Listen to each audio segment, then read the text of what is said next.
word from virtual machine, Sorry. then Yeah, it will start be with a it. like outbound. Yeah. But like I want to know, like if I have created virtual machine from my computer, from my login, okay, and you also created one virtual machine from your login, okay, and in both are in different region. So it I have to create that one IP address outbound. Okay, so always remember whenever you're creating the virtual machine, the inbound and outbound has to be considered for the virtual machine. It doesn't matter which region you're creating. Is it create you are creating in Central India, US region, or any other region other than, or across the region, wherever you're creating, it doesn't make any difference. Always Okay, remember the virtual machine, the inbound and outbound has to be considered from the virtual machine. If I create any virtual machine in, say, in Central India, so if i'm if I have to log into that virtual machine, so for virtual machine it is going to be inbound. Okay, if I logged into the virtual machine and from there if I'm opening anything, that's oh, going to be outbound. As simple as that. okay, So okay, the okay. Now entire, I'm got thing. yeah, Yeah. the entire energy concept, it depends on your inbound and outbound, because this is how actually you're controlling the behavior of your virtual machine. Okay, okay. Got it? Yeah. And that's what in the last class we spent quite a lot of time to understand the behavior of NSG, and we spoke about how NSC can control, and with the help of that, we should be able to open anything, you know, pertaining to the virtual machine, right?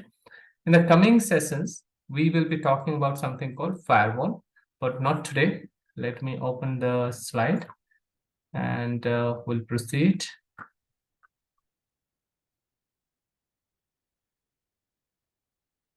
Any other questions, guys? No. Two. Yes, Murugas.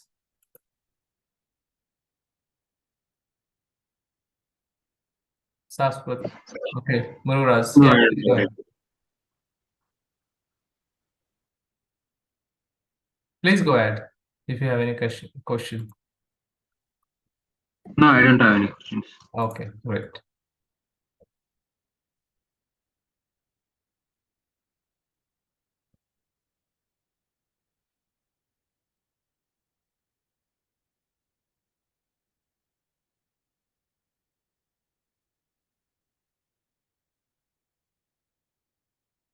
Okay, let's proceed. I'm sharing my screen again.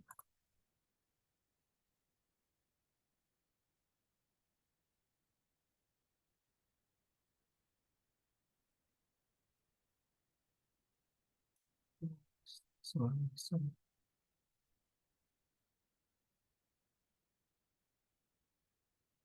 I hope you guys can see the screen.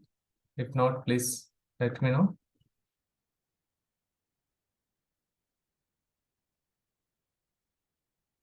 Screen is visible to everyone, guys. Yeah. Okay.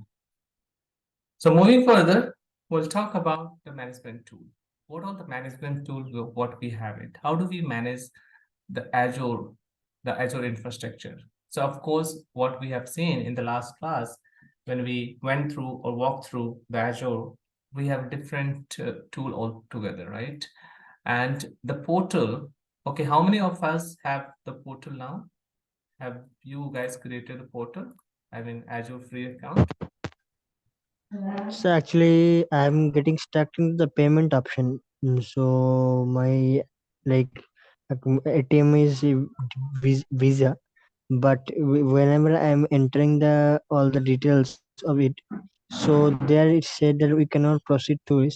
Tried with multiple account bank details, but it is not going through. I got getting stuck over there.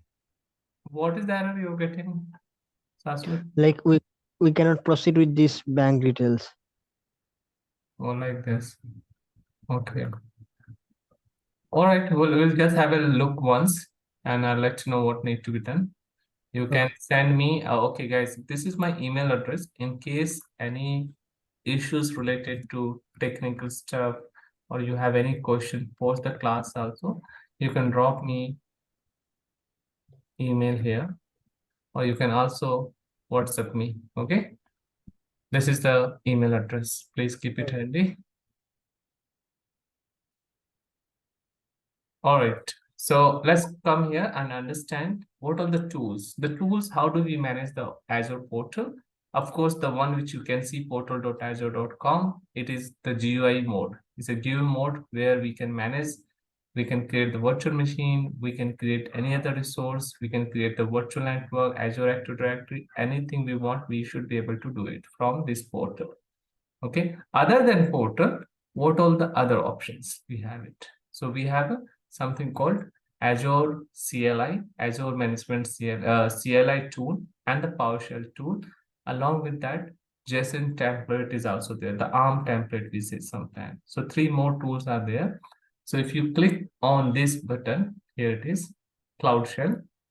So you should be able to see here we have a different scripting. One is bash scripting.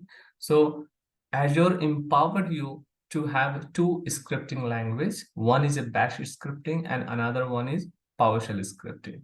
So if you have the knowledge and you wanted to learn bash scripting, or you already know the bash scripting, you can come and manage all of your Azure infrastructure using this scripting language. Okay.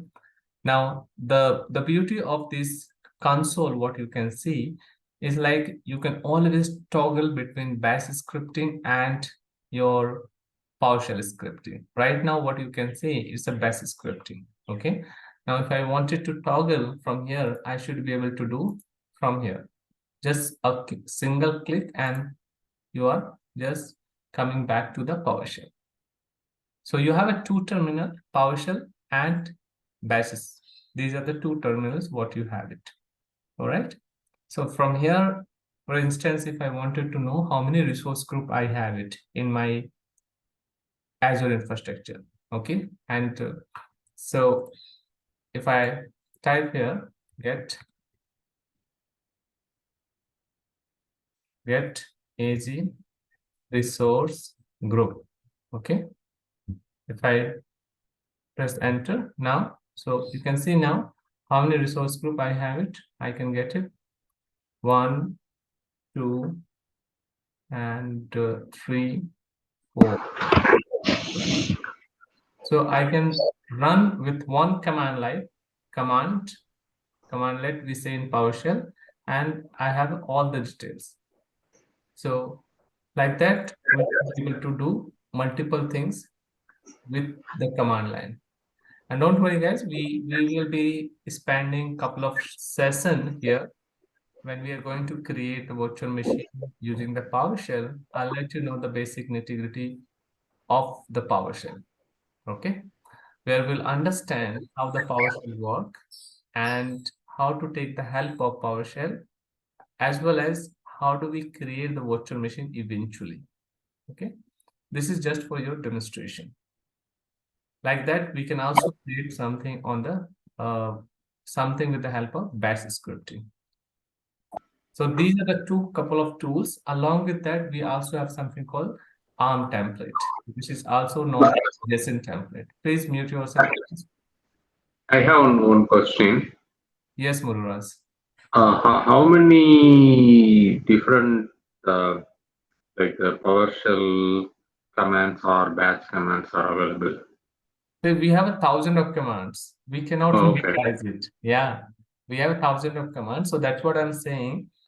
Instead of remembering these PowerShell, because I do conduct the PowerShell training, so I'll let you know. I mean, we can leverage that PowerShell here because we do not have to memorize this. Okay, if you see how many commands we have it, so let's see, get command,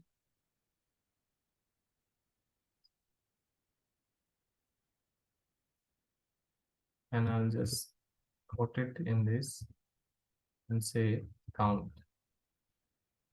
So this command, these many commands are there. But again, it is not specific only to Azure.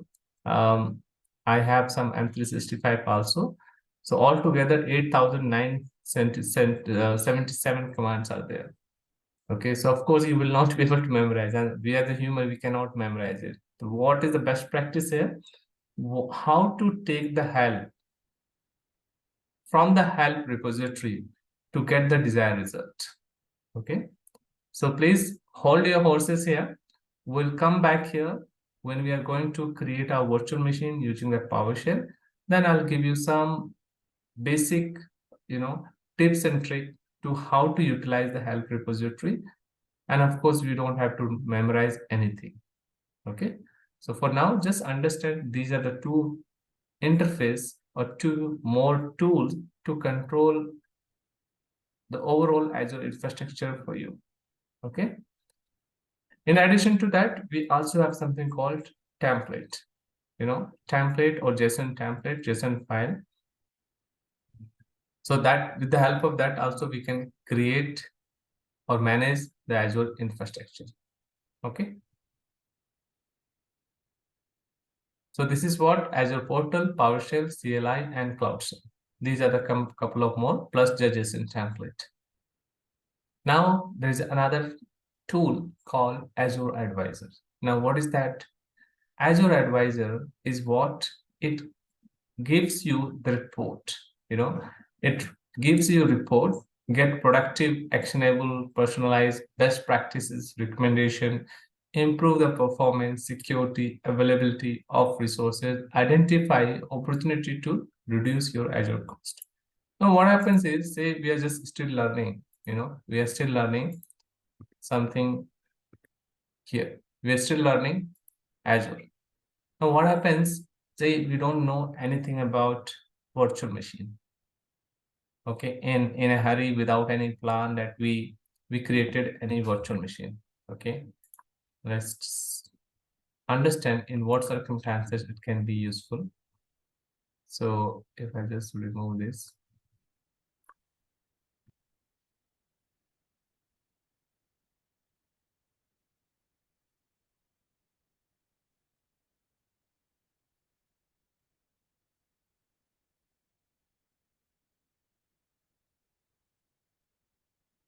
so you created one virtual machine. The capacity of this virtual machine is something similar to this. It's like 16 GB RAM. Okay, and you chose something called 8-core CPU, and the space is, I think, 5 terabyte you've chosen hard disk, and you have chosen 3200 IOs. It's a basic configuration. You have chosen some D class, DS series class, and you wanted to install some web application or something on that. Now you deploy this virtual machine. Over the period of time, you realized when you run through the some performance metrics or monitoring tool that this virtual machine is not being utilized completely, or the optimization of this virtual machine is not up to the mark. It means what? When you run any performance tool, you realized that the 30% of these resources are being used even in the peak time. Okay, so it's like underutilized, whereas the cost of this virtual machine is, say, X plus amount. Okay, say per month you need to pay how much for maintaining this virtual machine in the Azure environment. You need to pay approximately, I'm saying, say, if you're paying 1,000 or say only 500 US dollar. Okay, I'm just assuming, which is running in Azure 24/7.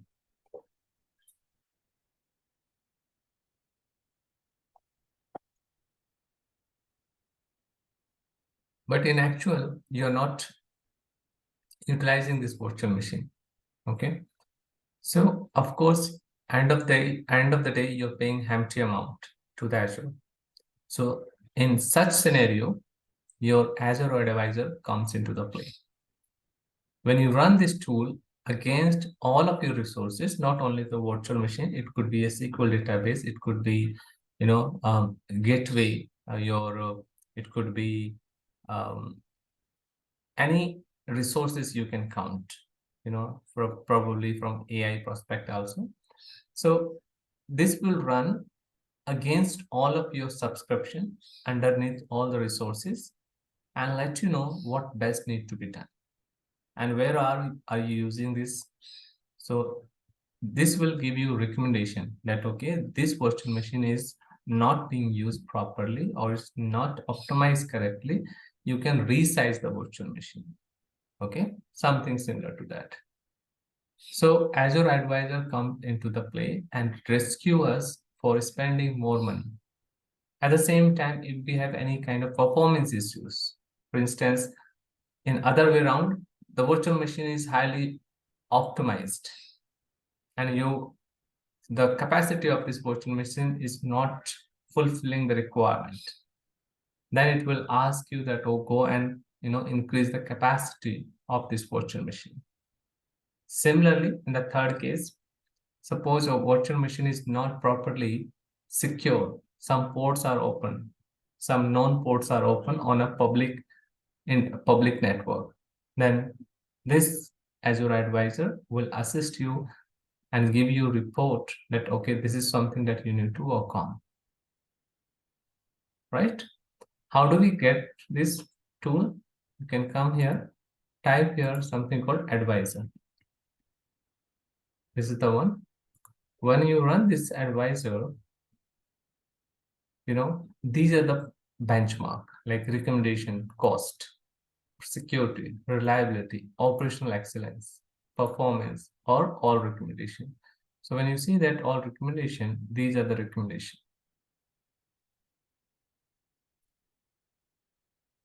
These are the recommendation: security prospect, operational excellence, switch to Azure monitor based alert, and so on. So you can download as a PDF, you download as a CSV file, and take the recommendation what best need to be done. Yeah. Similarly for the cost, for now I don't have any active virtual machine, so that's the reason it is not showing anything here. Okay, here it's the advisor score. What is the advisor score? Cost 100% is all okay. Reliability is this much. This. Anything related to your these these are the different parameters: cost, security, reliability, operational excellence, and all recommendation. I have a question. Mm-hmm. So how come the security is being, shown by the advisor? I think technically it should be secured, right? Does that mean that Azure is still not secured? My understanding is that it should be secured, right? Why the security pops up? Actually, there are two things. One thing is uh, it's it's it's being calculated basis on how you deploy your virtual machine or how you deploy your resources. So when it comes to, because as per the best practices, when you create or when you plan to deploy anything, what Microsoft recommended, probably you have not followed during the planning time or during the deployment time. That's what the loophole you can see here. That's the reason, when you say the best practice is best industry based practice, so basis on that it is being calculated. Now on the security end, there are few tools that we need to implement. Probably you have not chosen, if you see on this security, it says Defender for the SQL should be enabled on the workspace. And what is the impact? How you are going to enable it? So this I have not included, intentionally I have not used it because Defender for the servers, it is a paid service.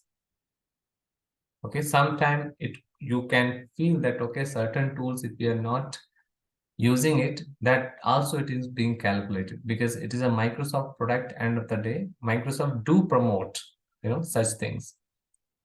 For instance, the same way what you can see here, we also have something called security advisor in M365.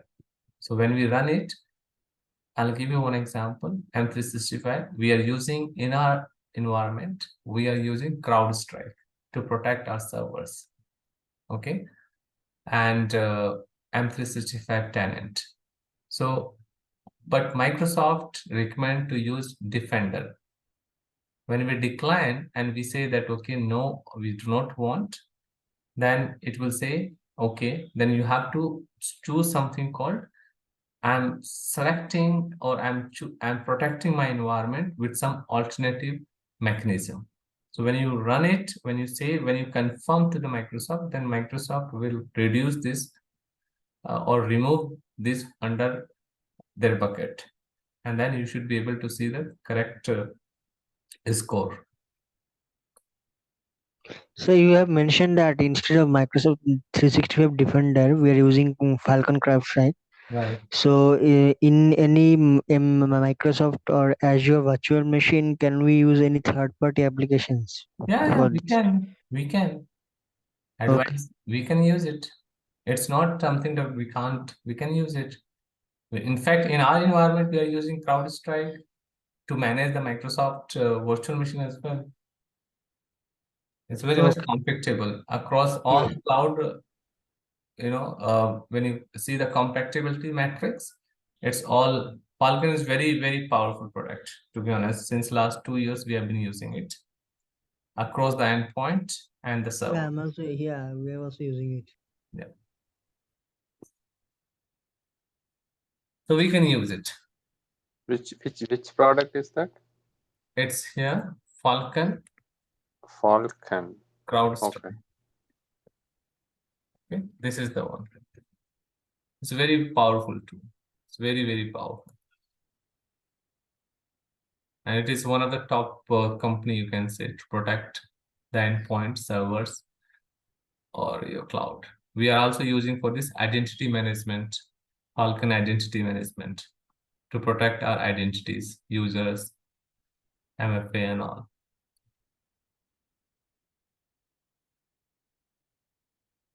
Okay.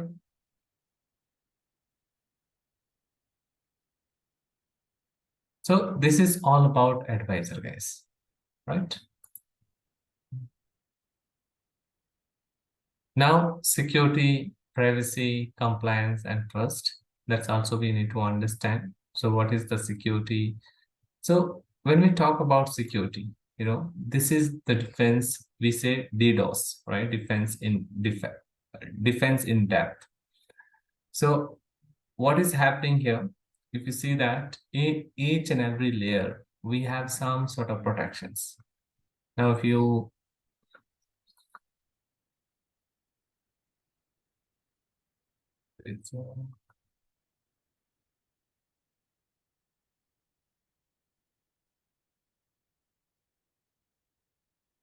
so if you see here, on the top, we have a physical security. Then we have identity and access, perimeter, network, compute, application, and data. These are the layers on the high level. In each and every layer, we have a multiple protection. Physical security, it means your data center security. So which is completely on and maintained by Microsoft.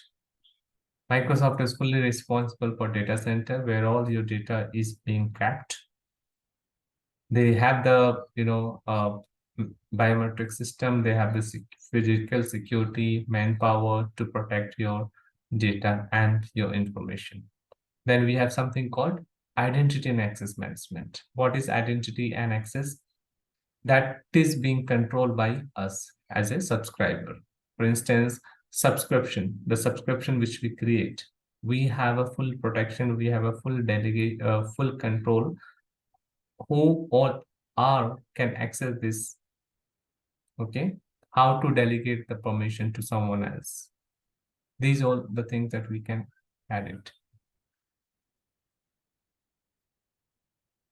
Then we have something called network on the perimeter network. At the network level, what all the security we have. We just spoke about NSG. On the top of NSG, we have something called firewall. Then we have the compute. On the compute level, what all the security we have it? How do we protect the computer, the virtual machine which we're creating? For example, by encryption that you can do it, by encrypting the file, a certain disk that you can do it. Then application layers. Say you have deployed some application. So how you're going to protect your applications? By implementing some HTTPS or SSL certificates, by ensuring that, okay, there's no unknown ports opens. And then finally, your data, the data which is very tiny part of this layer, what all the security we have it. So as we progress, we'll understand the various security level on the Azure end. Okay. Now the firewall. And again, guys, this is today's we are going to complete the fundamental. So all these topics, what you can see here, we are going to again reiterate most of them in a more efficient and more in-depth level. Okay, so do not worry about if I'm just walking you through. It doesn't mean that, okay, this topic will end here. We will, for instance, Azure Firewall. Okay, Azure Firewall, we will be doing complete in and out practical. Okay, how this Azure Firewall work, and then how to implement the Azure Firewall, and at the same time, energy is something that we spend quite a lot of time there. So energy is something that we are not going to cover in detail because that is something that we already covered. Okay, but most of the topics like Azure Firewall, advisor again will do it because that time we will be having more resources. Like that, there are a lot of stuff that we will be doing it. So Azure Firewall is what? It is firewall as a service, which actually grant and deny server access along with your network access basis on originating IP address to protect network resources. What all actually it does, it applies the inbound and outbound traffic basis on the rules, filtering rules, built-in high availability, unrestricted cloud scalability. And you can also use for any sort of threat management. You can also use for URL filtering. So it's very powerful the way the firewall, as you say the name firewall. Firewall is what? Something which is blocking your network, protecting your network. Okay. So we do not want to go right now in detail, but yes, NSG, when you talk about NSG and firewall, what is the thick line or thin line difference between NSG and firewall? So you can correlate this. NSG is controlling only the virtual machine, but Azure Firewall is controlling your overall network. Okay, and in one of the practicals, we'll see that how powerful firewall is. Best example to understand between or to have the difference between Azure Firewall and NSG is, just give me 1 minute, guys.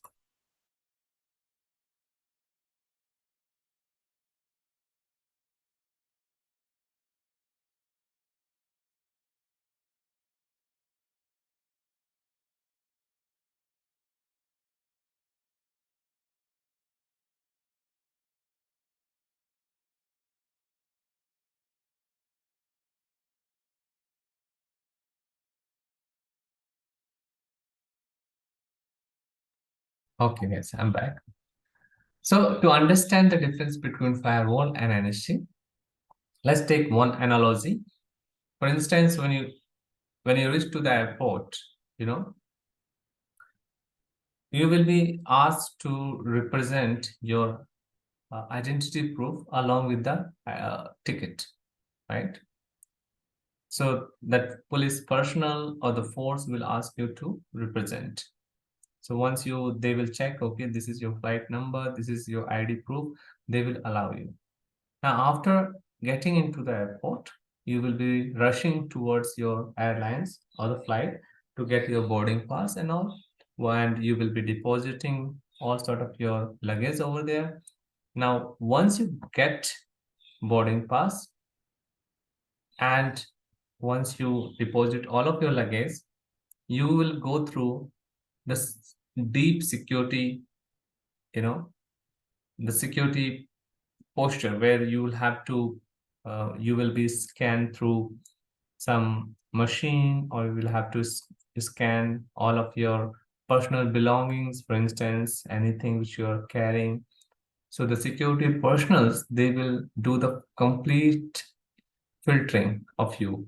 If you're not carrying any weapon, you're not carrying any lighter, fire tools, anything which can be harmful or which is already prohibited, you should not carry. If you're carrying, the security person will find it and they will throw the things into the dustbin. Or you might have to go through some other different layer of security or the scanning. So firewalls is the same part. It provides you more granular control than NSC.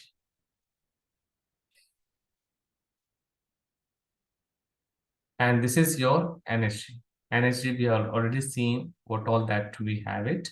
We did some practical also. So now you will be having some fair understanding how the NSG works. Okay. The same concept NSG is known as security group in AWS.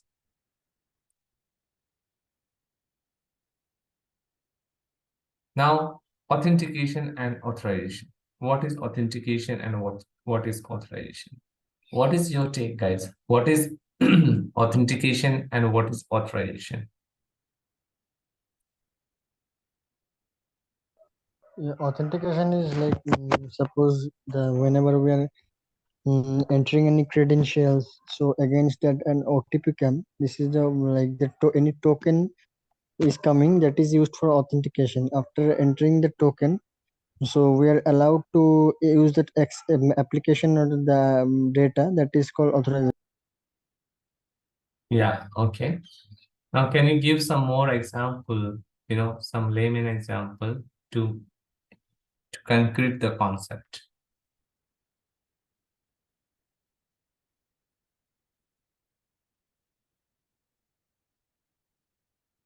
Yeah, I suppose when we are booking any Uber, like then they assign us an OTP. So when we get into that OTP Uber, then their driver asks for the OTP. So whenever we share the OTP code, then we authenticate, the ride gets authenticated, and then we can start riding. That is called authorization. Yeah, great. Great, Tasut. Yeah. The similar way, what we can understand, authentication is what, say, now everyone is going office. So the moment you reach to your premises, you will be asked to represent your ID proof, just to security personnel will ask you to showcase your ID, company ID, right? So there, what you're doing, you are authenticating yourself that yes, you are the person who actually work here. You are the employees of this company, right? After entering to the premises, you will be going to your project, your department where you have been allocated, that this is the thing that you will be doing it. You might be belonging to IT, you might be belonging to HR, you might be belonging to finance team or any other department. Now, when you go and enter, so depending on the kind of work you're going to deliver or the kind of work you're doing, you will be having certain access.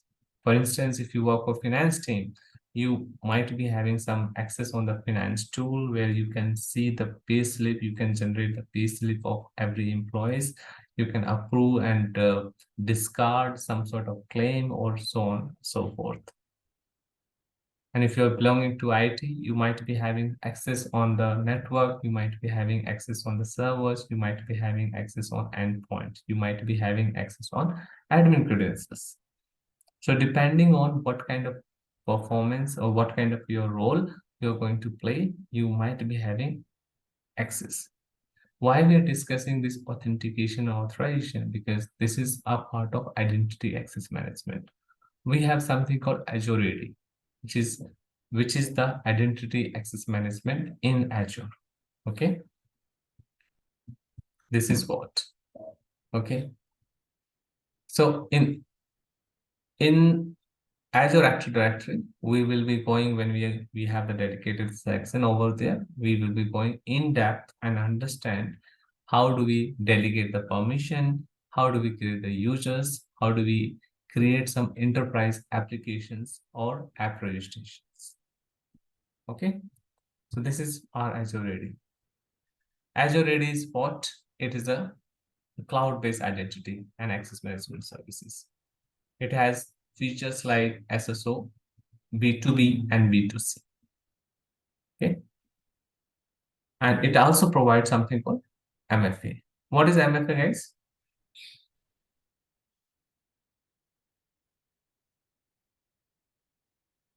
MFA stands for what? Multi-factor authentication. Yeah. What actually it does? How does it protect?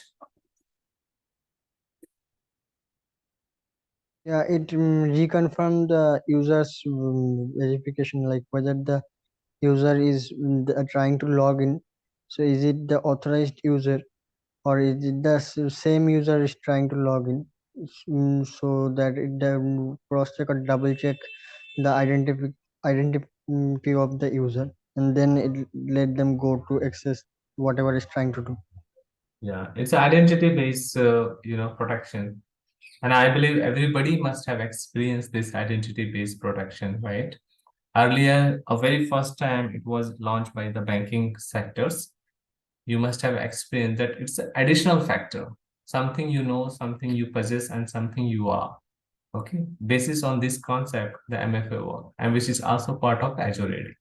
So here it is. Azure multi-factor authentication, it's provide the additional security for your identities by requiring two or more elements. Something you know, it means your password.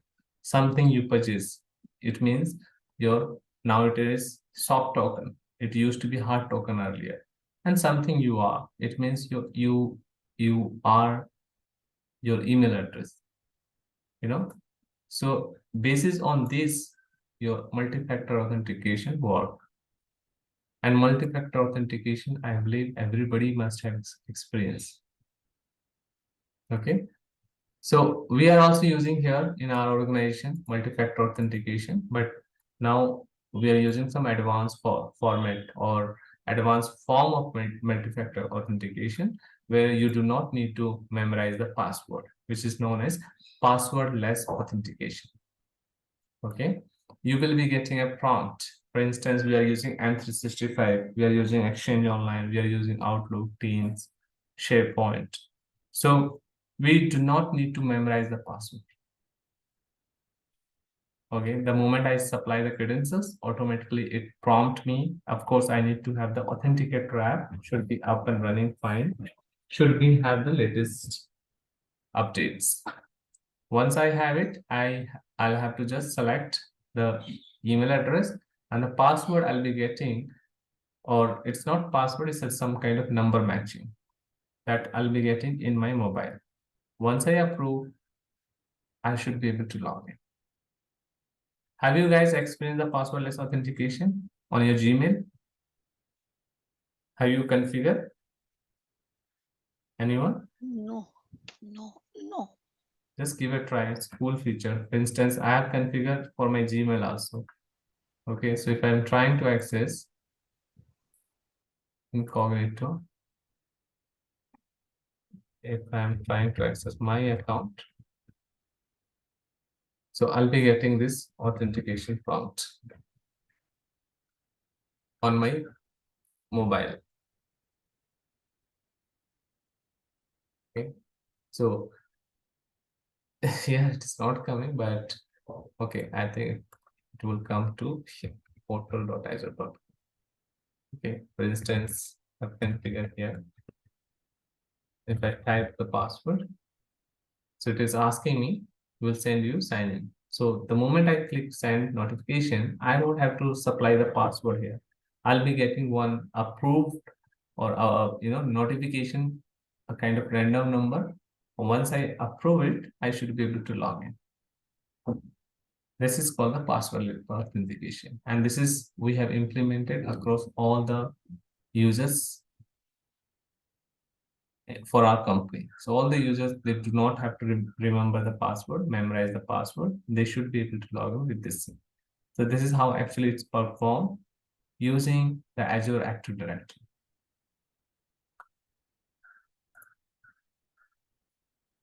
Okay.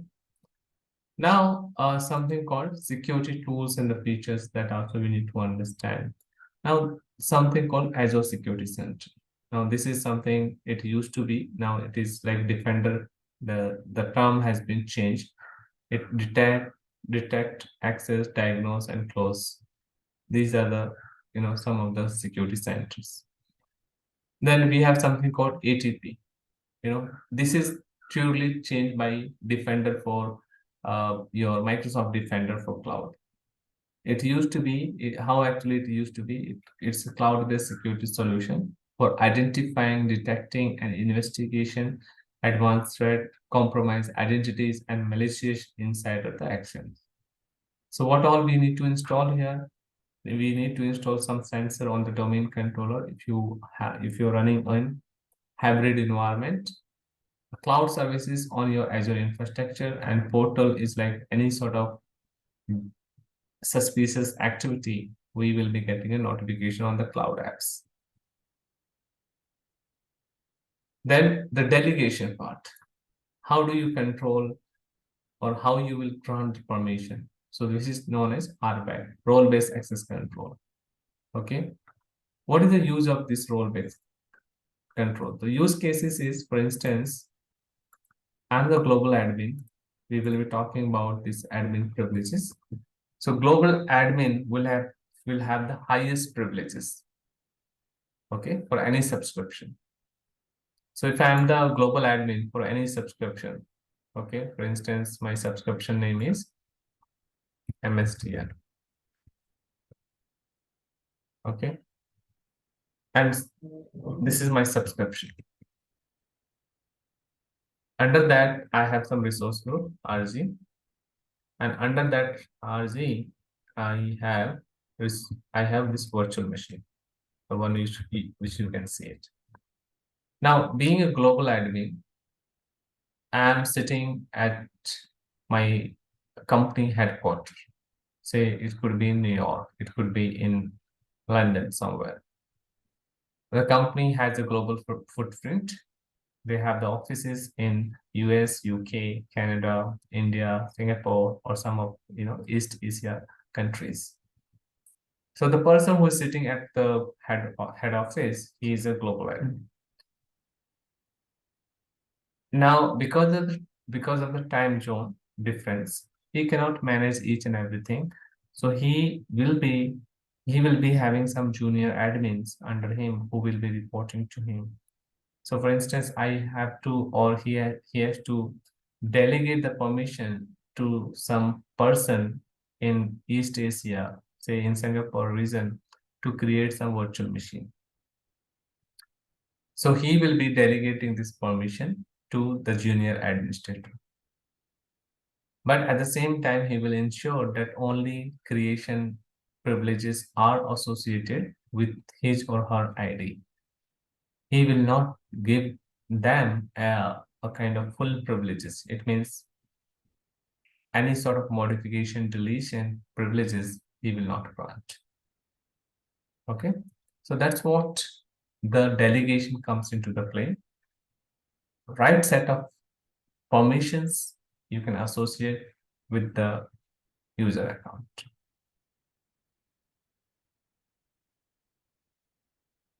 Okay, and we will be doing this exercise again as I told you, so things will be more clear. Now there is another thing that we need to understand: management group. What is the management group? Searching for this.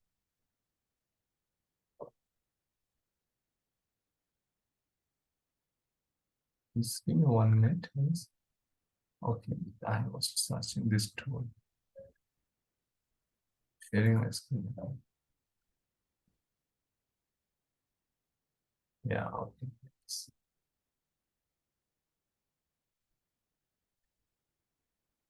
Okay, this is the one I was searching for. So what is the management group? Now, what management group is what? Say, if you have a multiple subscription in an organization, it's quite possible, right? In enterprise level, you can have a multiple subscription. This subscription could be for IT team. This subscription could be for finance team, sales marketing team, or any other department. Each and every departments are using a different set of subscription. So being an Azure administrator, how you're going to control the overall behavior? You should be having top level permission, irrespective of any subscription I have it in my company. I should be able to control the behavior and the cost, and I should be able to put any sort of control from the top.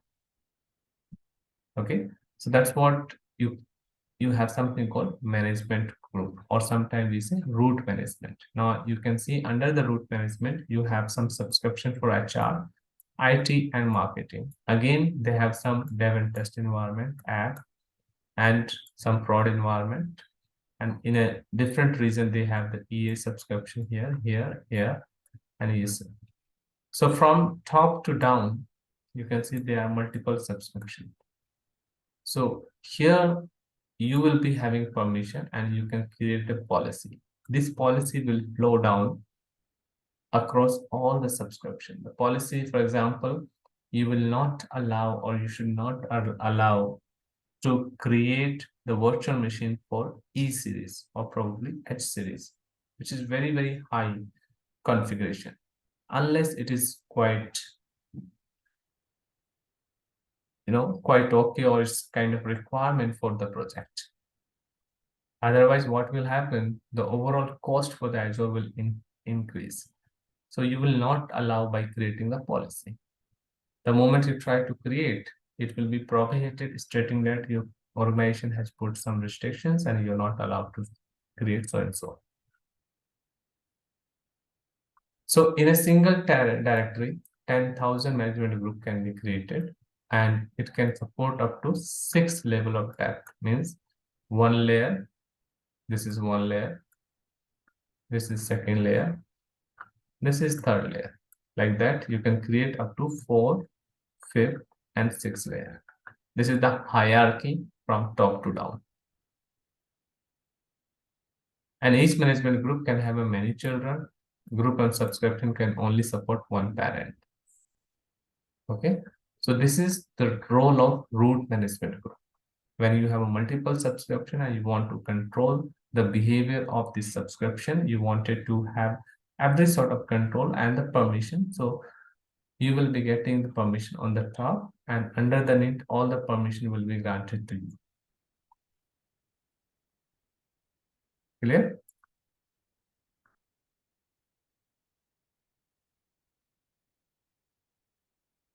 Then we have something called key vault. What is a key vault? Azure key vault is just like a repository. It's a kind of repository which actually contain all of this: secret management, key management, certificate management, storing secret, backed by the hardware security model. One of the use case for the key vault is, for instance, you created some storage password, or you created some password, and you do not want to give it to anyone, or you do not want to memorize it.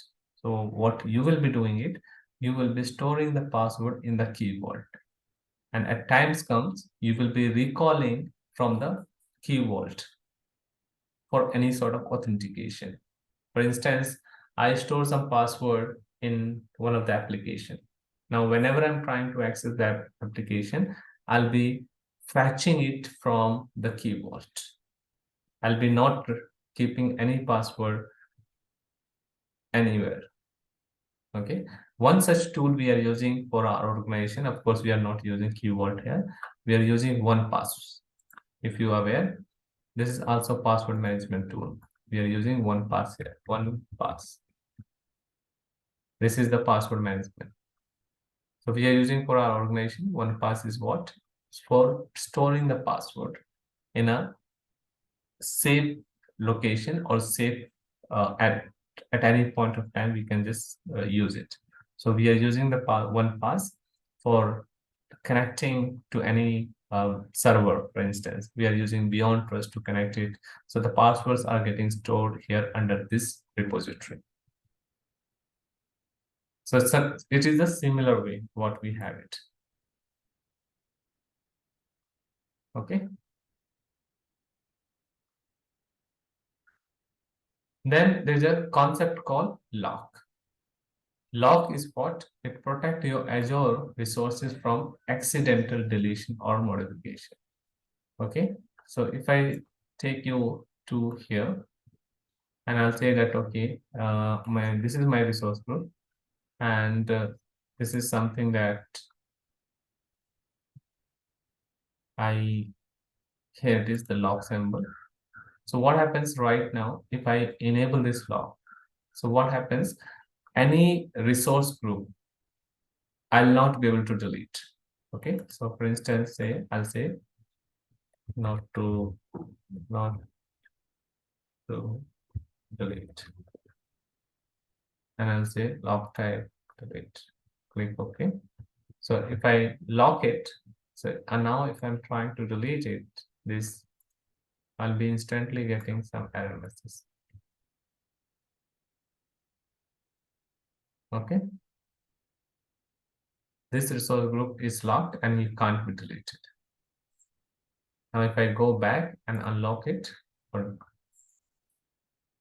just delete this lock itself. Now if I try to delete this resource group,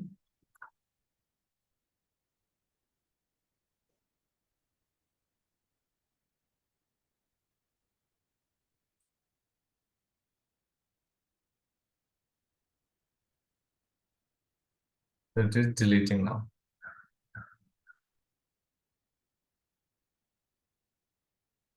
In a moment, this will disappear.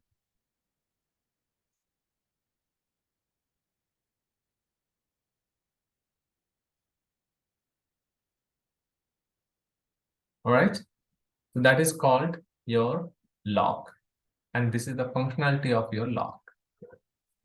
Clear, guys?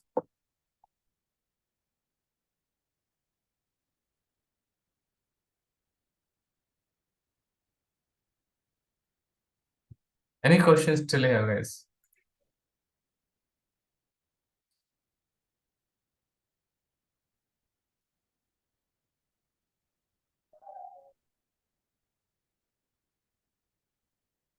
Okay. Now we'll just go ahead and understand some more security, some more governance policy, what we have it here in Azure.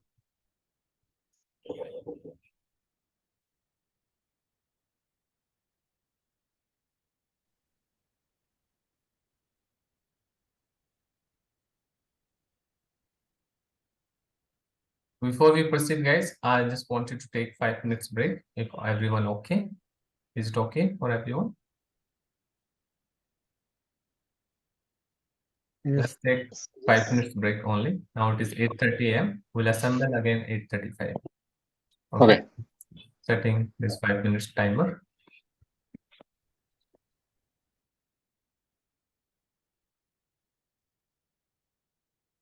Okay. Thank you.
I'm back, guys. I just had my tea. Okay. I hope everyone is back now. Yes, Yes. I'm back. Okay, fine. Okay, let's proceed. So we have been talking here.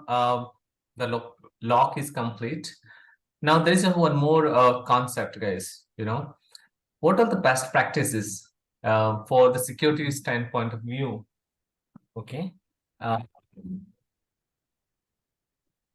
Security prospect, for instance, anything which any tool or any assets you're using it, or say you're using any cloud.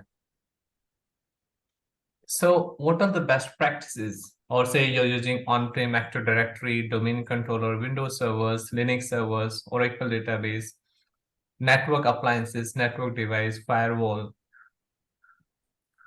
So do we have any control, or do we have any best practices that, okay, for any vendors, for instance, Microsoft only or Cisco only, they will follow the certain norms, or they will follow certain guidelines to harden their their resources. For instance, if I deploy the Linux virtual machine, or if I deploy Microsoft in on-prem or in the cloud, what are the best practices I should be following? Or suppose if I have the Azure environment, or if I have the M365 environment, what are the best practices I should be following it? Who will give me the best guidance? Okay. So what is your take, guys? How do you how do you actually reach to this conclusion? How do you found these things? For instance, you're using Oracle database, and your management asks that, okay, assess your Oracle database and let me know the best practices, what all that we need to implement. How do you start?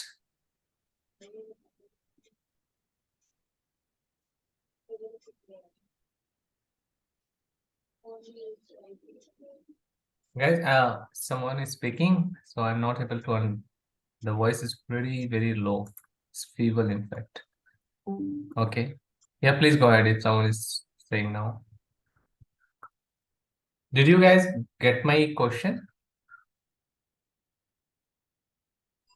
No, sir. When you say best practice, you are talking about the from the design perspective, or you are talking about how to, No, from the I'm use talking from the securities prospect, not or from from the the. security perspective. Yes. You already Yeah, we deploy certain. I'm so sorry. I'm sorry. yeah. So we need to make sure it is secured, and it is in certain use. We need to give a privileges to certain users Yeah, that's what, if I just, differently. you've been asked, and of course, this is like bits and pieces thing that you will be doing it.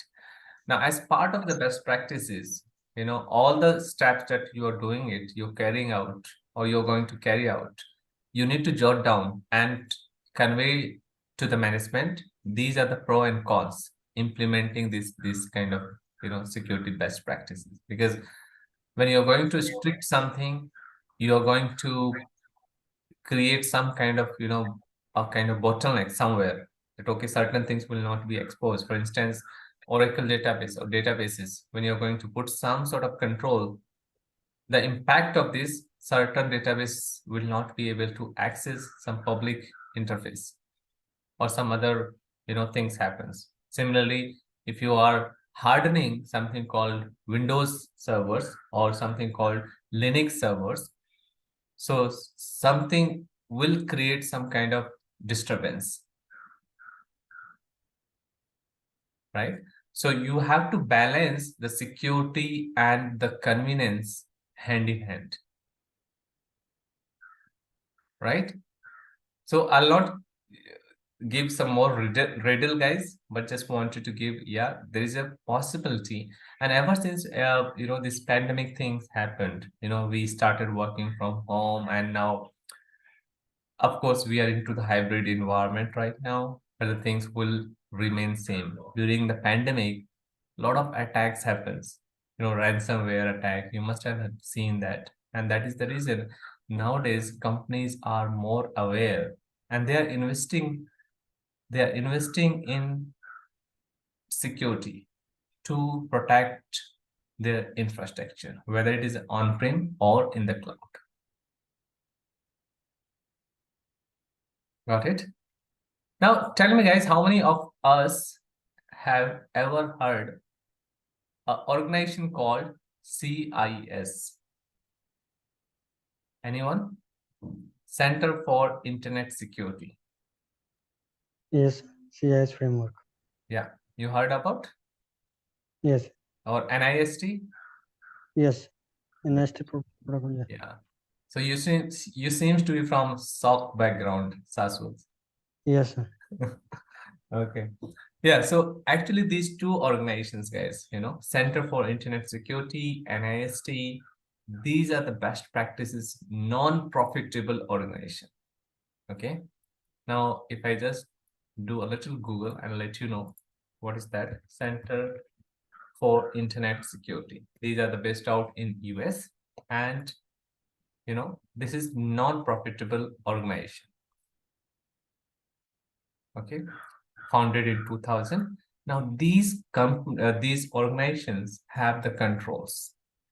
Now if I take you to the CIS benchmark, here it is. So they have the benchmark for across all the vendors, almost all the vendors, they have the benchmark. For instance, if you go for Amazon Web Services, Amazon Linux, your Apache, Apple iOS, your Cisco, Debian family, Docker, F5, Fedora, Google Android, IBM. You name the any vendor and you'll find almost every vendor here. And Microsoft 365, Azure, Exchange Server, IES, Office, SharePoint. So they have the controls. They have the controls, and I think we already implemented for M365 and Azure. So let me, because if I want to download, I have to give my official email address and all this. At the same time, I have the hardening image also. Okay. How do you harden the image?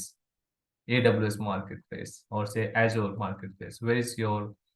How do you harden your EC2 instance? How do you harden your virtual machine in Azure or in Google?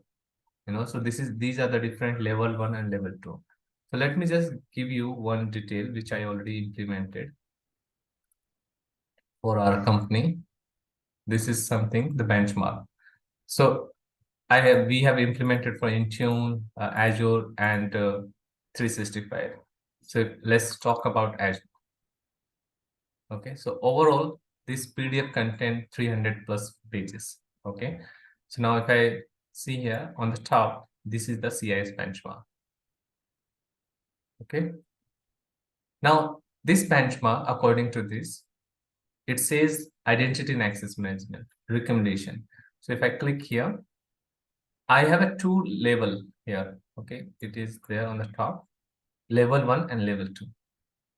If you see here, so each and every section, they have given the in detail step how to carry out, what would be the impact, and how in detail information how you're going to enable this option. Okay, so here it is, for instance, identity and access management. Under this, they are saying multi-factor authentication should be enabled for all the privileged users. Okay, this is level 1 control. They have given the level 1 and level 2. Now, what is the description? Enable multi-factor authentication so and so for Azure resources, and these are all service-based or role-based. Contributors, subscription owner, or co-administrator. What is the use of this? Impact, what would be the impact, and how to perform it. See here, it's very simple. This is, so they can do it from the console. I mean, we can do it from console. We can also do it from Graph API. And We can also do it from here. And this is the remediation step from the Microsoft documentation. They have given this. Okay.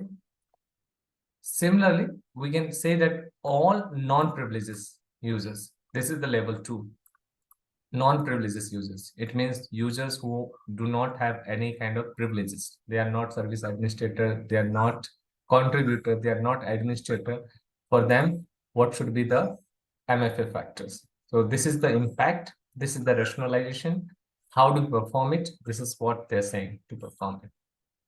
So you can see a very deep level of documentation you will find it here. And it is not only for M365 or Azure, you will find it for all the vendors, almost all the vendor you'll find it. Here, you can come to here, download any benchmark. AWS also we have the benchmark. How do you perform the benchmark? Compute, end user services, web tier architecture, and so on. For SQL also they have it, Microsoft SQL. Why they call it as benchmark? Benchmark is a best practices from the industry best practice. Because CIS is a non-profitable organization, security organizations. So they capture all the best practices from all the vendors, and they just jot it down in one place. Okay. And they have implemented, they are working towards, it's like they are the security expert. And that's what they're saying, benchmark. Anything which you are putting the benchmark, it means in order to minimal the impact, these are the best security practices that you should be doing it. At the same time, we also have something called NIST. These are the non-profitable organization.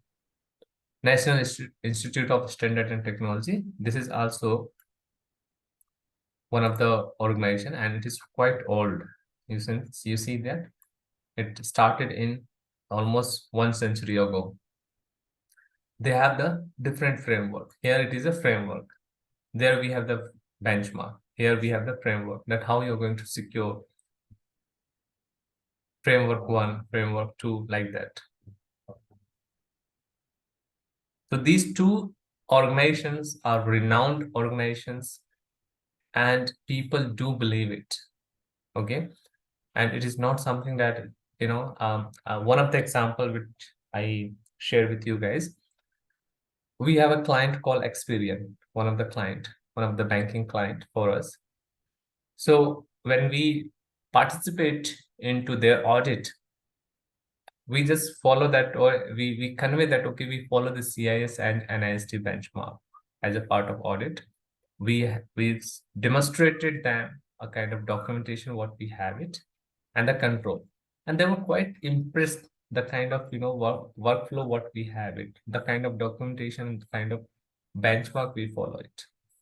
It is not something new to them, or of course it was a new 2.5 years ago for us, but it was not new for them.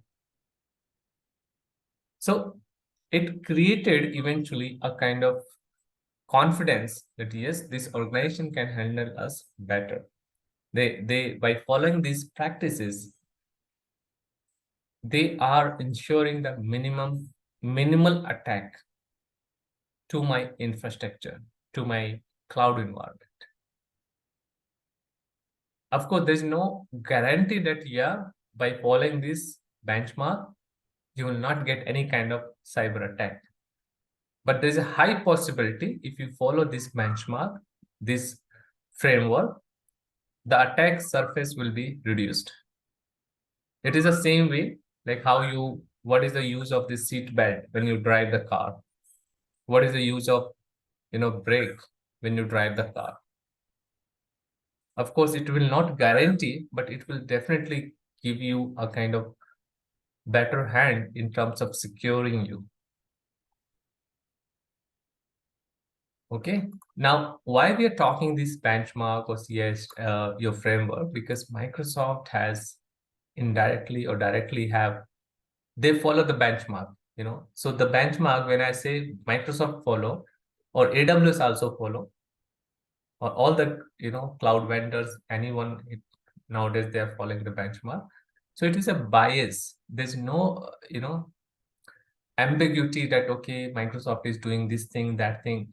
They refer that okay, we are following the CIS benchmark. It means Microsoft follow the CIS benchmark. It is not something that we have created. CIS is non-profitable organization, guys. Okay, it is not saying that okay, you should not do this, you should not do this. When the vendors, any cloud vendor says that yeah, they're following the benchmark, it means they have the certain rules. They have the certain parameter that need to be included, that need to be incorporated. So if I just say that Microsoft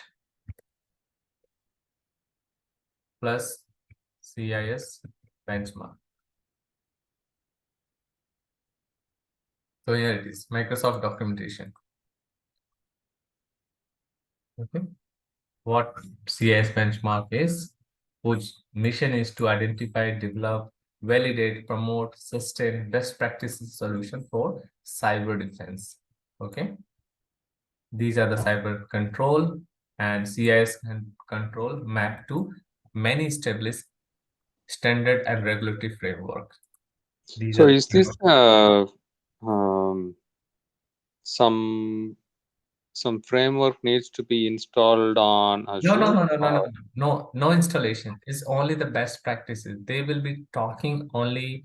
It is not any software or the package that you need to install it. It is a documents that you need to follow. The document which I showcased recently, the PDF document, okay, yeah, something similar to that. okay. So here it is CIS benchmark, 2 layer of security. And what is the relation between Microsoft and CIS benchmark? Okay, so you see that Microsoft follow the CIS benchmark for Azure, M365. Along with that, some more. Here it is. Microsoft in-scope cloud and platform services. So they follow the CIS benchmark for Azure and Azure Government, Office and M365, SQL Server, Windows 10, 11, and this.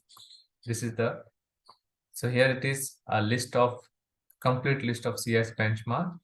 So which actually take us here again. And you can see security roadmap, security baseline, CIS control for cloud companion guide. So now again, why we follow it, how often it's updated, okay, who contributed to this, what is this, so on and so forth, right? So this is the only for the cyber security thing, or it is for It is general for security along with the compliance also. So we'll talk about Okay. the compliance also. For instance, Microsoft has the compliance that, okay, now you see that ISO 2000, 27,000, SOC 1, SOC 2 report. Here you have something called compliance that, okay, for instance, for credit card, we have something called PCC. For health industry, we have HIPAA.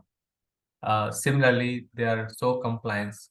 For instance, in India, we have RBI to control the regulation of banks. So similarly, in each and every organization or each and every country, they have the different governance bodies who actually, control the behavior of different services. Okay, for instance, I think here what we have it, compliance.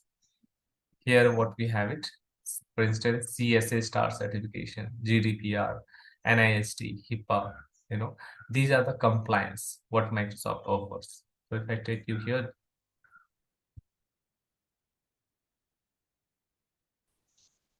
So I have another question. So how come it is different for different cloud technologies? Like when they have the benchmark, it should be same for all it is same, the. but actually, eventually we see that the benchmark, which this is like, I saw it here, right? This is still open, right?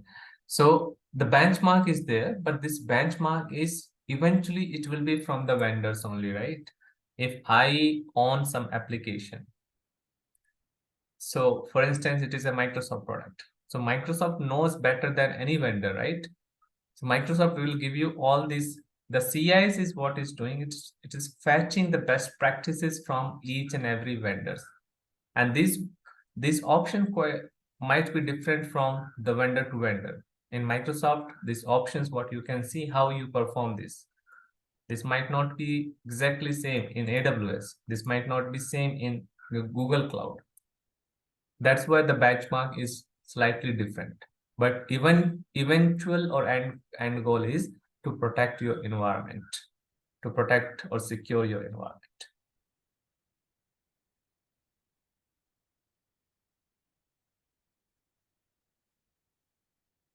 And they keep on updating this benchmark. As the vendor updates, they keep on updating it. Okay. So here it is a compliance offering, what Microsoft Azure follow. Now, what is the benefit of this compliance offering?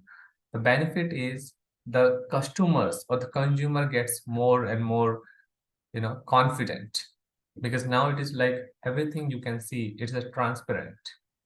You can download any sort of certification from here, from the SOC 1, SOC 2, SOC 3 report. If you are ever part of the audit, companies, they ask SOC 1 report, SOC 2 report, ISO 27000 reports. So everything is, crystal clear here, as you can see. You go to this compliance and download any sort of report. It is up to date, it is latest. For instance, for industry, what we have it, RBI plus IRDA, and for HIPAA, this is the HIPAA industries. This is physics for FIC, what we call in Japan, in FSA Denmark, PSI for credit card, PSI DSS. Regional wise, these are the different cyber essential plus. So they are certified. They follow the norms. They follow the best practices. These are the China policy, regional policies. Again, these are the different policies. So they follow the industry. They follow the, for instance, this is your Australia. So here it is, Australia Prudential Regulatory Authority. What is the use of these? What is the Microsoft relationship with APRA, and how Microsoft respond to this? These the every sort of information they have published here for any organization, for any customer they wanted to come and see that. And then what is the FAQ?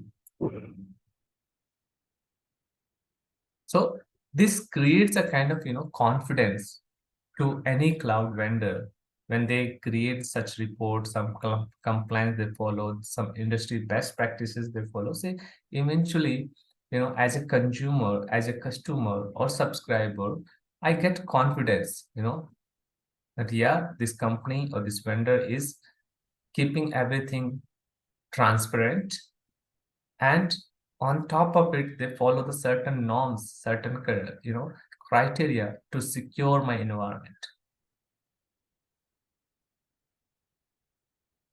So that's what the compliance comes into the picture.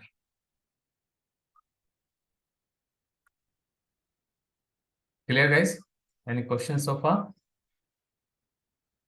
Now, in addition to that Azure, we also have some Azure government services, which is not open for public. It means what? It will be useful for certain, for instance, China. Azure China has a different portal. Azure Germany has a different portal. Azure, for the US government and security team, Microsoft Azure has a different portal, which is not open for everyone. And Germany, as per the Germany laws, their data should not go beyond the Germany. And that is why Microsoft is bound to have such kind of arrangement for them, that the data should not go beyond the Germany country. It will be within the Germany. So for them, they have created a different portal already. Okay, for instance, Germany service. Customer data and supporting system reside in German data center. Data center are managed by independent German data trustee. Okay, these are the different norms which Microsoft has to adherence for doing any sort of business in Germany. Okay, anyone who require data to reside in Germany can use this service. Data replication confined to the German data center to support business continuity. So, and if suppose if I'm in India, if I wanted to create any virtual machine in Germany, I can't create it. And if in fact when you go here in the resource group and try to create any resource group because of this portal, you cannot see any resource group in Germany here. Or the reason you cannot see Germany because of this reason. Or China also you will not see. Because they have the different agreement, different pact with Microsoft. So for them, they are different portal. It is not portal.azure.com. It could be something else. Even I'm not sure. So they follow as per the customer requirement, they follow the certain norms and they adherence to that. Got it, guys? So this is all about your compliance, security, and what Microsoft do and to win the trust of organization. Now we'll talk about pricing and support. Any questions still here, guys, before we jump to the next lesson?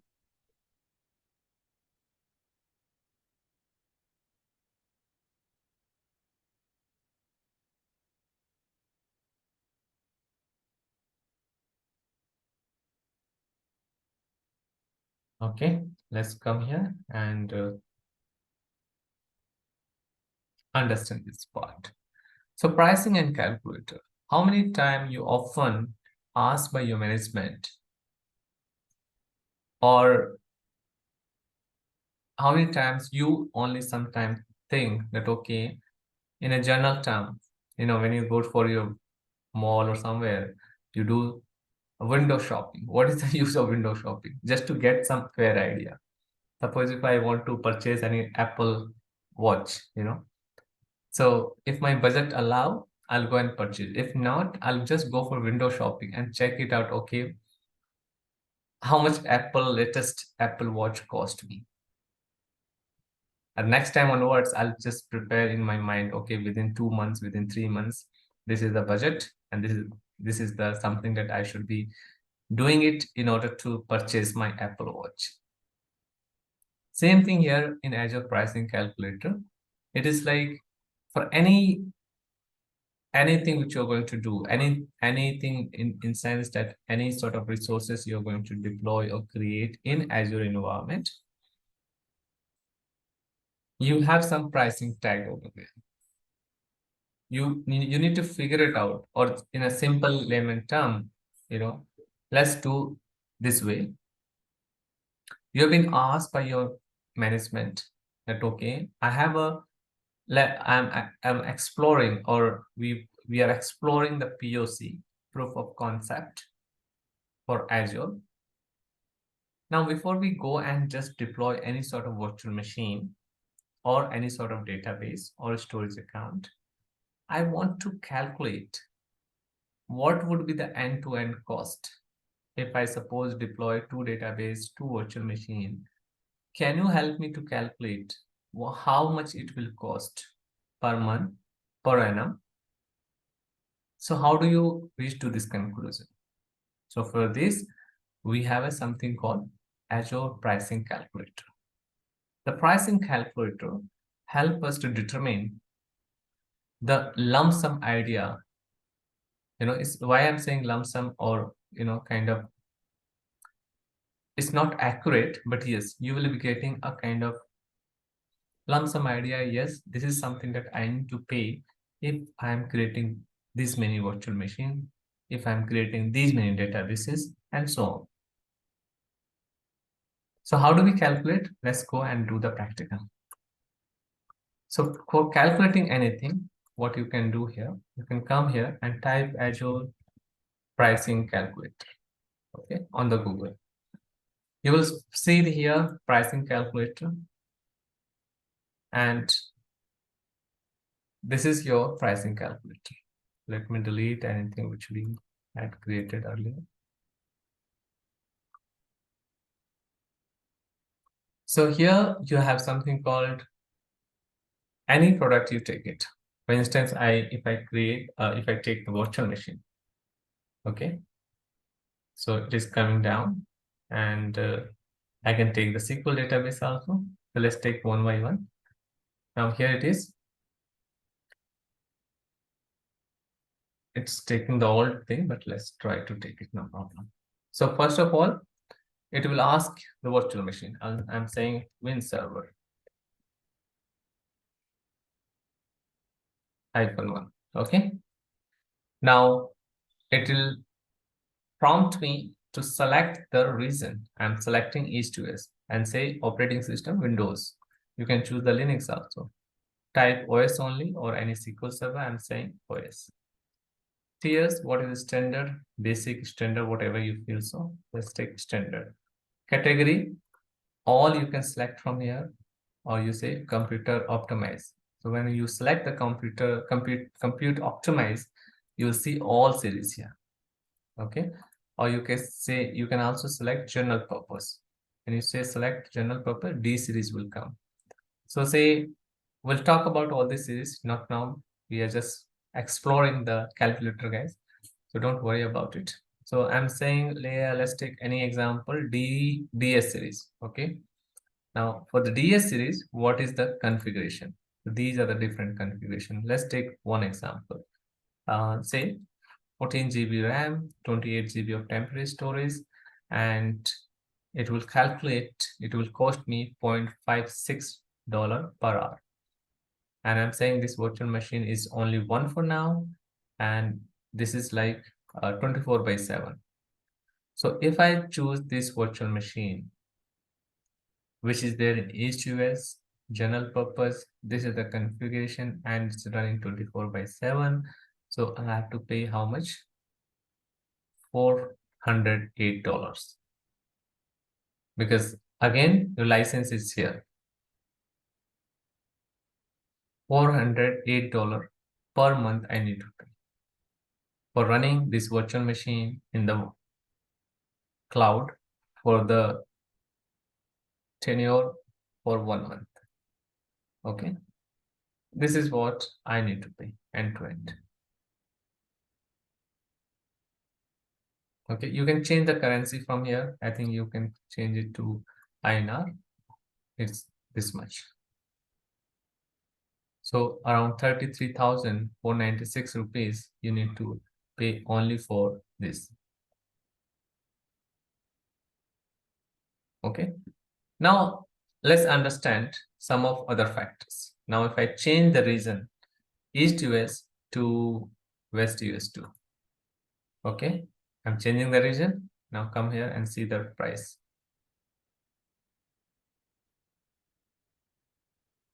Did you see the difference here? Oh, I have to see D series. 14 GB RAM. It's not there, but let's take this one. See here, we are very much close to the same series. That was 14 GB, which is 16 GB. But eventually what you can see here, the pricing difference. In INR, So that much difference, 10,000 difference. yeah, 10,000 difference, right? So Why? because of the reason, that's what I'm saying. I'm just, now you have chosen the reason. So because of the reason, probably in the West US too, you will be having less resource. I mean, resources cost is less. Now, if you choose the same, say in India, let's take in India.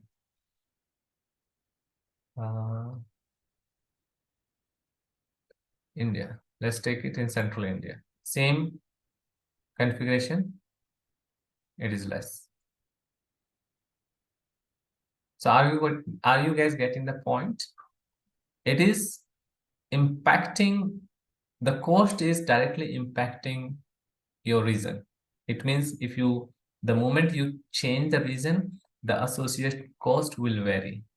So you can't say that, okay, if I'm deploying the same configuration in US or in India or any part of the world, it's going to be unique. No, the price will vary depending on the cost, depending on how the Microsoft is getting these services. Probably in India, labor cost is less. In US, it is more.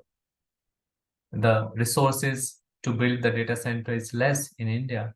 In US, it is more, and vice versa. Because of that, these prices are varying. Got it, guys? Now tell me, reason is one factor. Do you foresee here any other reason which can directly associate with your cost? Or by incorporating, can you give any sort of visible impact on the cost? Reason is one factor. What else could be? By seeing this, this window. Instance. OS, Sorry? OS, operating system. Yeah. Instance. So operating system means what? Whether you choose, if you choose Linux, it will be less cost. Correct. So if I choose the Linux here, okay, see how much difference it's going to be. It is 19,000. Let's check it Linux. Okay. It is almost 1.5 or less than that. Why it is there? Because Linux is open source. Yeah. It does not include your Windows license here. So licensing cost is also one of the major factors. So almost 50% or more than 50% you save it. So Choose Red Hat once. Red Hat definitely. See, Yeah. if you go for enterprise, it will be, because that is a license for. But again, Right. it will be capped. It will be less only. Mm. It will be less only compared to Windows. So what does it mean? While planning anything, it is a part of your planning. When you doing all this, when you have this, calculation in your mind, then you will be able to connect from the cost perspective. Because I keep on saying, guys, in the cloud, there are two major things which any companies they will look into: security and the cost. And the cost is major factor, guys, nowadays. And that's why you are seeing multi-cloud environment nowadays. Companies they're not relying only on one cloud. They are using multiple cloud, because if they feel, okay, this service is quite good in one of the cloud and it is more cost effective for the organization, they will go for Azure. At the same time, certain services are good from the AWS, they will take that one. Certain things are great at Google, they will take that one. And that is the reason these multi-cloud cultures are booming up. You should not be only knowing Azure, you should be knowing AWS, GCP. So you have to be, jack of all trades nowadays, the way actually companies are expecting, right? So coming back to this, yes, still your licensing cost is less than what Windows has, right? There we saw around 19,000. With the Red Hat, it is 11,000. What else we can think, guys? Okay, we have figured it out. Two factors which associate or which impact your cost: reason, operating system. What else?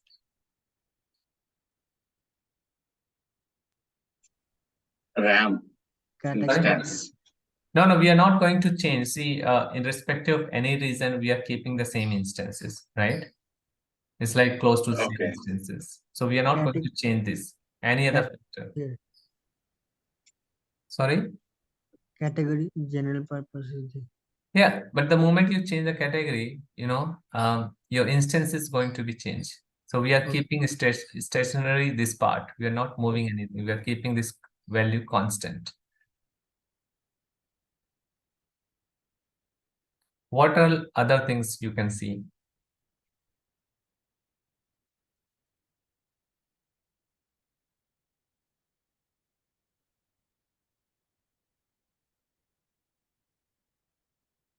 Tier. What is that? This Tier. tiers. No, Yes. tier is going to be so this tier and this one is going to be same guys, because we are not changing the compute. The moment you change the tier, it's going to change your compute or instances. Now, another thing is what you can see here, reservation. If you keeping something called 1 year reservation, so the cost will be less. In fact, it's going to be more. Oh, here it is. So here it is. If you go for 1 year saving plan, you will get around 31% discount. If you are going for 3-year reservation, you're going to get less. So it is the same manner, if you go to any grocery shop or, store shop, and if you're planning to buy some grocery for day 1, 2, instead of if you plan for 1 month, they will be giving you some more of a discount.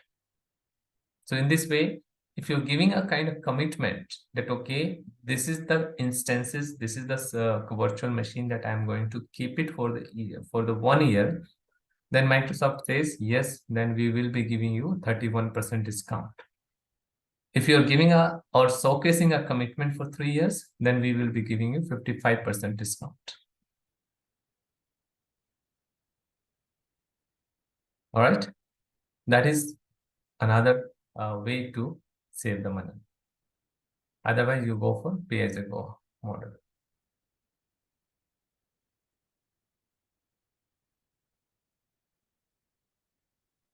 So 3 things we discussed, 3 things we found. One is reason, operating system, and reservation. What could be another reason, guys?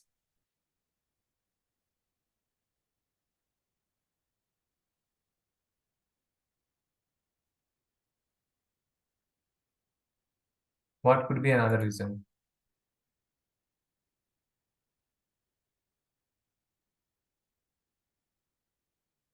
Any other things you can figure it out?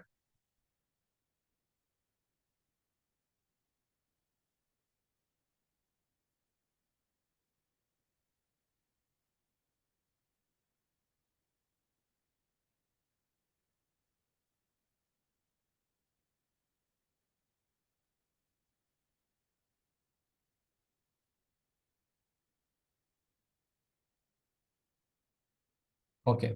Now, another factor what we have it. See here, if you see the virtual machine is running 1 month, it means the cost what you can see, if you keep running this virtual machine 24/7, 24/7, and throughout the day, you will end up paying this much, around this much. Okay. But the moment if I cut down the cost, say, if I'm just keeping it only for 12 hours, so the cost will be 50% again.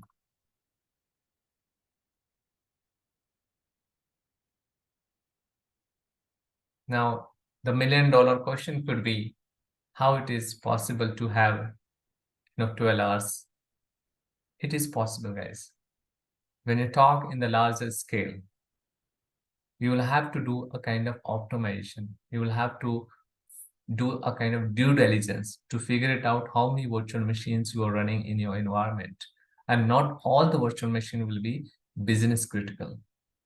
Not all the virtual machine and the application will be running 24/7. You have to do due diligence in order to save the cost. There are certain applications which only need during the business hours. For instance, your office hours start 8 a.m. or say 9 a.m. So you can keep it 9 a.m. to 6 p.m. local time. Or additionally, you can give some more buffer. 9 a.m. to 9 p.m. So 12 hours you can keep your server up. After 12 hours, you can shut down your server. It seems to be a little impracticable, but yes, it is possible. How actually? You have to figure it out.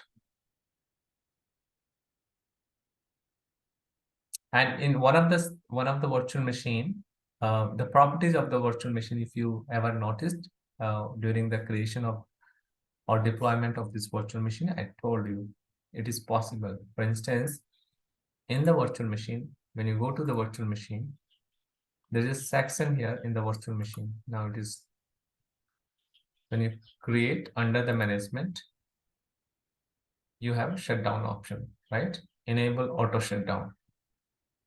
It means they have deliberately given this option that you can shut down your virtual machine by so and so. So you have an option. You need to just figure it out that, okay, what is important and what is not important. I'm not saying all the business, all the servers you need to shut down, but yes, you need to figure it out and find it out which server you can shut it off. There's a high chances that server can be shut down.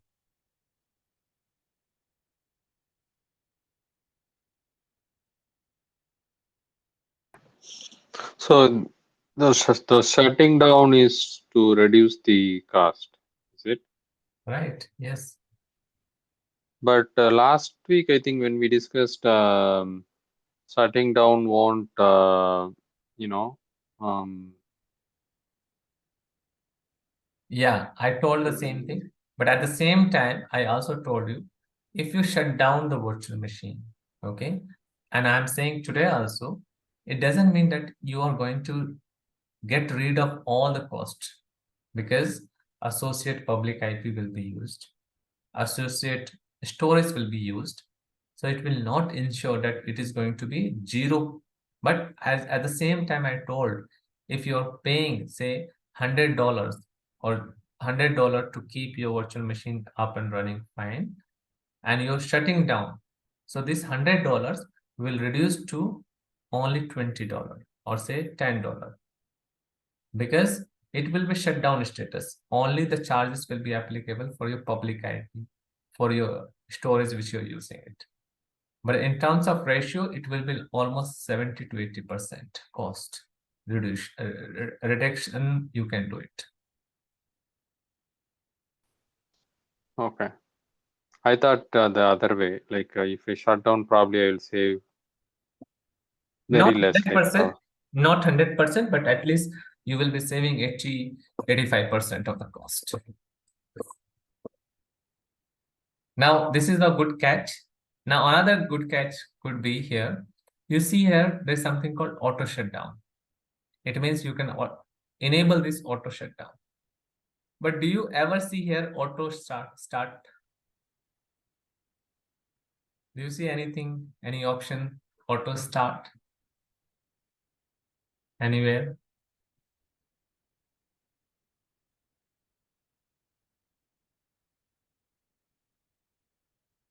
You do not have this option. In fact, this option is not there. So if I say this, that okay, I figure it out one Linux virtual machine and I shut it off at 9 p.m. and you forget to bring it up in the next morning. So now the kind of chaos you can only imagine that, okay, what will be the impact for this? So you have to wake up early in the morning again, 8:45, and start this virtual machine. That is a manual things.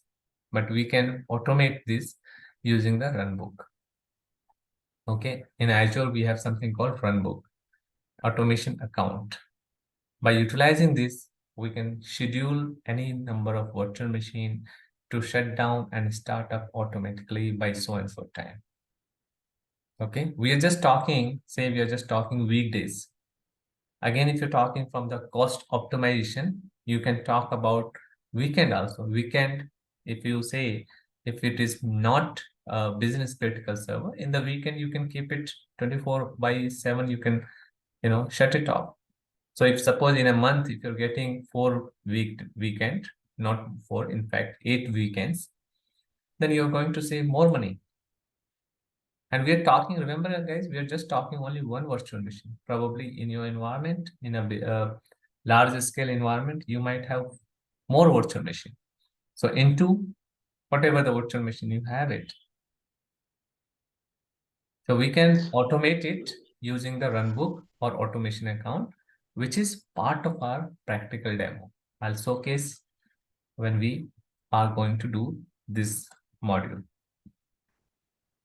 Okay, so when the VM is shut down, is that mean that particular VM will be used by somebody during the time? That's why they are not charging. If the VM is shut down, nothing can be accessed, right? It is only the public IP will be used and storage will be used.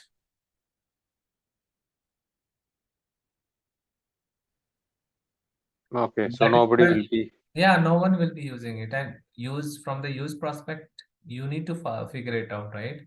As your administrator, you need to figure it out that yeah, this server or these set of servers are people connecting to this or not connecting to it. You have to just monitor, you have to do the due diligence to figure it out, to find it out how many persons are connecting concurrently. Accordingly, you need to schedule this runbook. So just have a question. Like, suppose there's a VM machine. Suppose in a case in an organization, so we need to log in into client environment and to do the further investigation. So whenever the single user is using that particular IP or the public IP, so another user when try to log in, it will get automatically disconnected or it will not allow the other user to log in. So can you enable the like multi-user for any VM or the number of users at a time can access the environment? Yeah, it's possible. It is not the Azure feature, it is Windows feature. Okay. In Okay. Windows 10 client, you have the multi-user session that you can create it. Okay. And for the server, you have servers by default does not come up with the multi-user session. So you have to take something called RDS license, remote desktop, license is there. So if you use this, it is an additional on top of your Windows license. RDS, I believe, remote desktop client, RDS. RDM, Yeah. So RDP. that license you need to install it, and at a time then multiple users will be able to connect. For Windows 10, it is already there. In here, if you go and try to create, say if I'm trying to create any virtual machine here, that is going to be Win 10 or 11. So it gives us opportunity to go ahead and create Windows 10 multi-user something is there, Windows 10. Here it is, multi-session, okay? Multi-sessions, this you can choose. So it means it will not prompt you to disconnect. It comes with this, but it is only applicable for Windows 10 and 11 for now. So if you go for this, Okay. you can create or multiple users can be simultaneously connect to this virtual machine. But it is not applicable for your server. Servers, you have to go for the remote desktop license. Okay.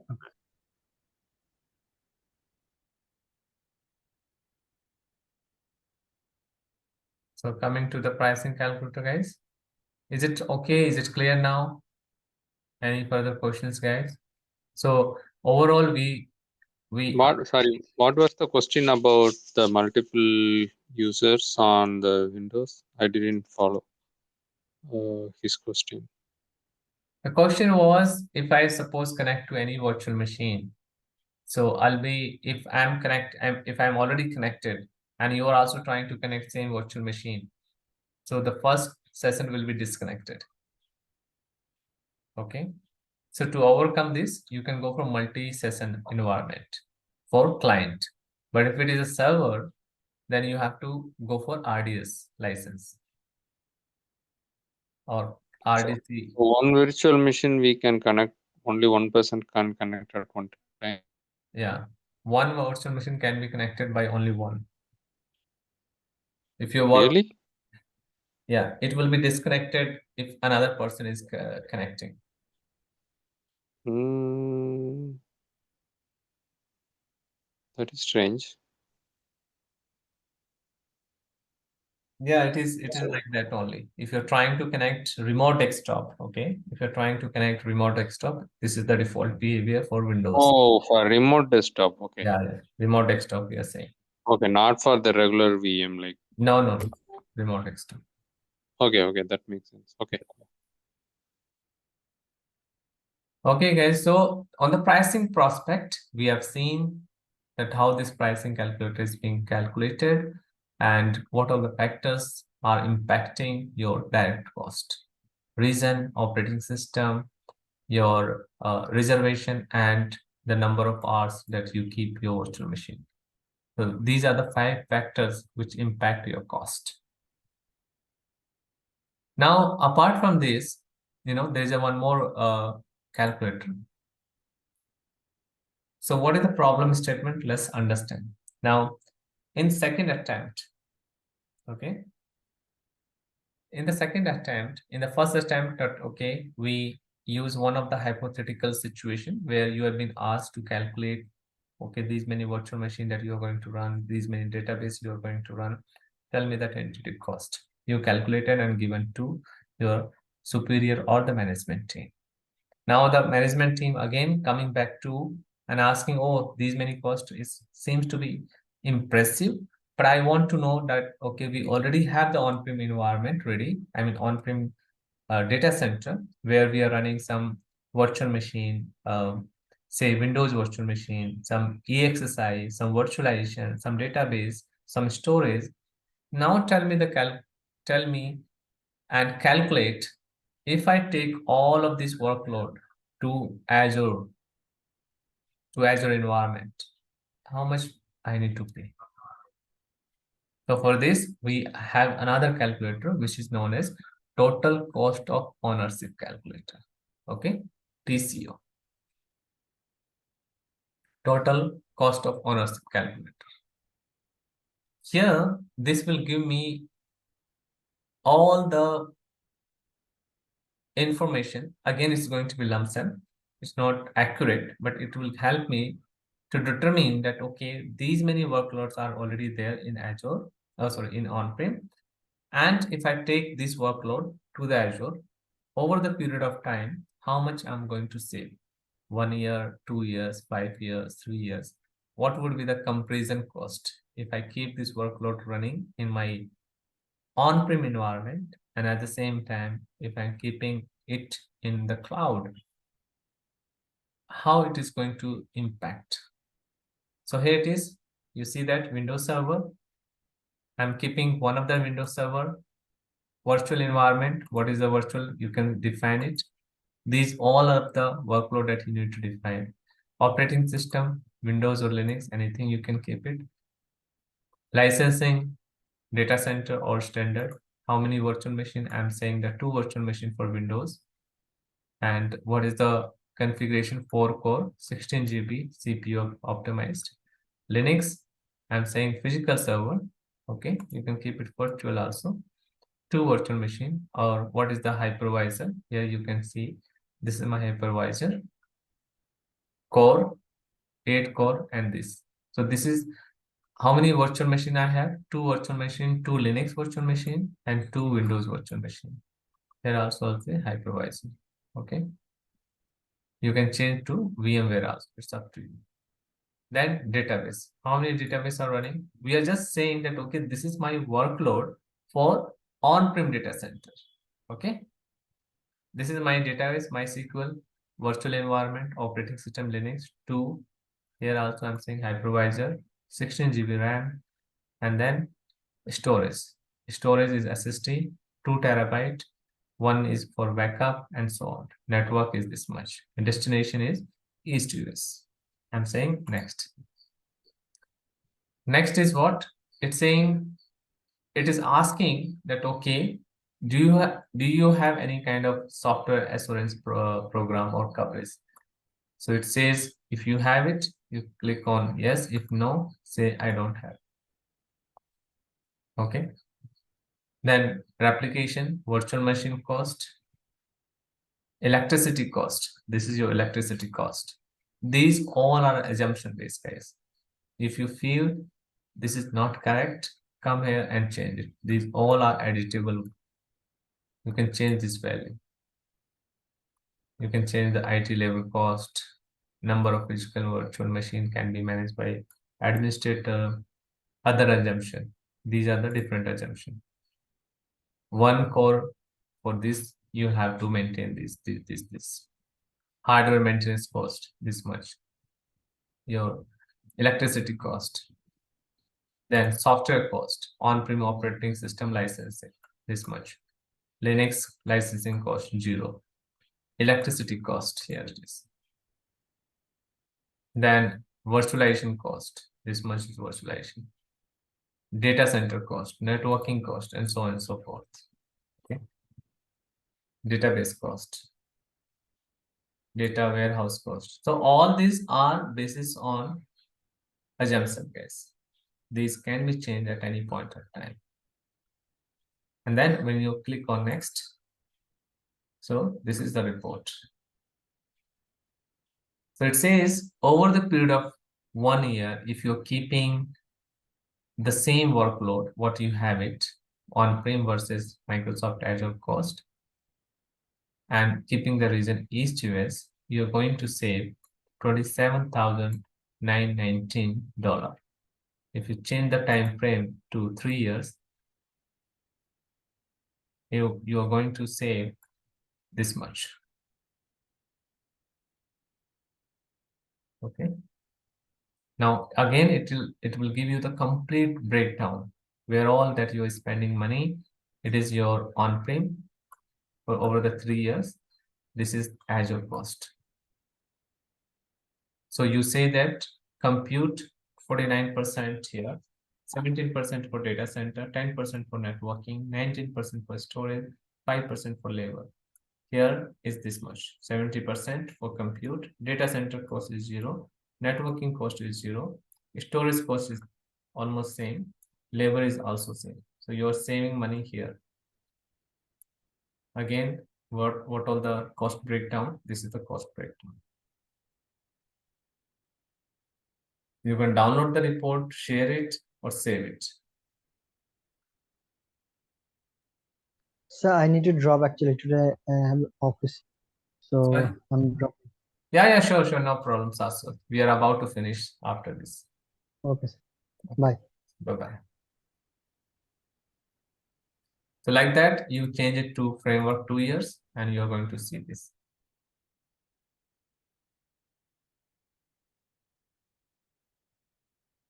Making sense, guys? You can change the vision from here. You can change it to India and see the cost.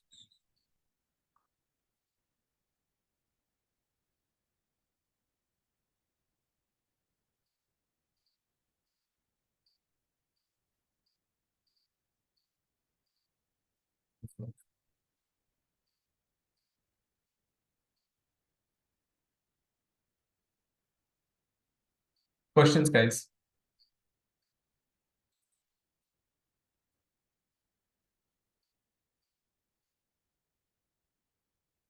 No, I don't have any questions.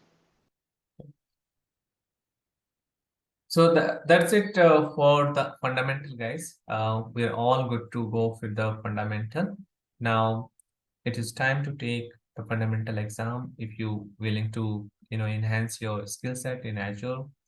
We have almost covered at I think 3 or 4 sessions, and in the 3 or 4 sessions I try to empower you with the more and more Azure concept, which actually you can go through the the recording and do some exercise. From tomorrow onwards, actual AZ104 starts, and we will be focusing on compute. Okay, first of all the compute, and then the network. The compute and network together will consume more than 60 to 70%, and that's the reason these two topic will be lengthy one.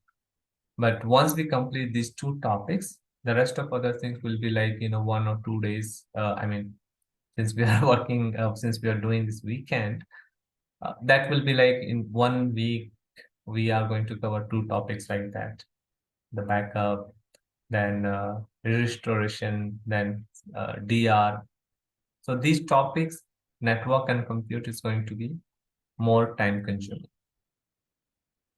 Okay, now how you take exam for Easy 900? If you're willing to take, you can come here.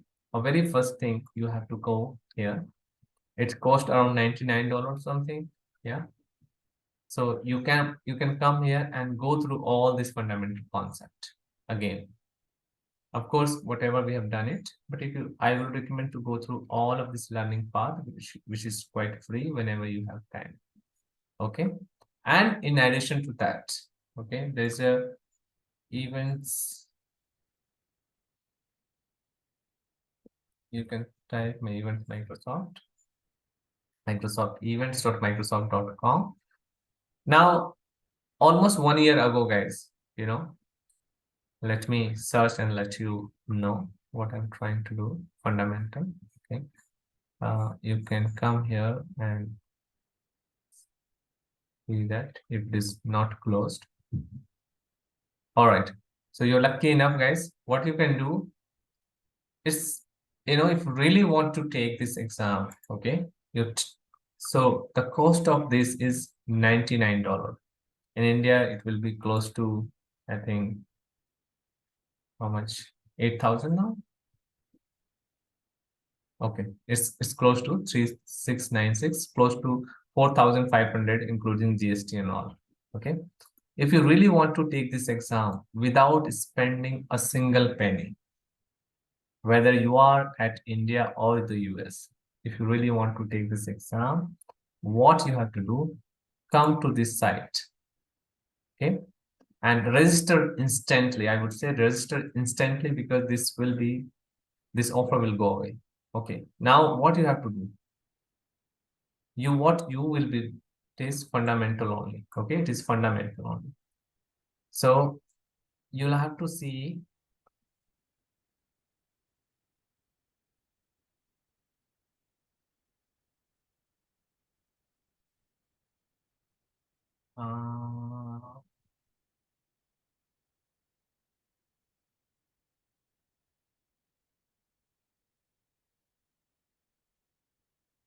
I'm not sure, guys, but just fill this form, attend this course, and I'm not able to see that thing.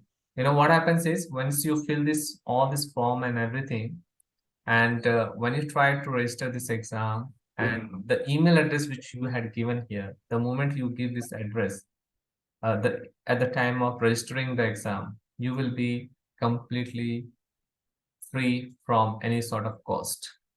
Okay, the cost for your $99 will be zero. Okay. Can you paste that link to the I'm chat? right away. Actually, earlier they used to clearly mention here that, okay, but that statement is, I can't see here. Okay. They used to mention here that, okay, after learning this, it will be like, exam will be free. So I doubt, guys, I doubt, because Microsoft keep on changing. In the last 6 months, they have changed a lot of things. Being an MCT, we used to, throw away the voucher for $100, but now they have restricted, they have removed this. So I cannot issue the voucher to you guys. Otherwise, $100 more, you can get it from me for Azure. Now they have removed it in the last one quarter. Okay, it's not there. How do you get the voucher? I'm just curious. I'm an MCT, right? Microsoft Certified Trainer. So voucher, we used to get it as part of the benefit, but it's no longer being used nowadays. So I used to generate the voucher, because see, I have this voucher code. So they stop Yeah, giving yes. voucher to every, This I is mean, this is the voucher. See, earlier, this is completely, they, I used to issue the voucher. Now I can't. They stopped.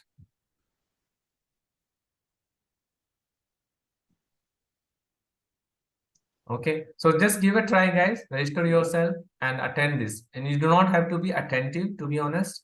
Just keep attending. Sometime this time could be, odd for you, but see any time which is training fundamental virtual. So this is also, you can see that if it is feasible for you.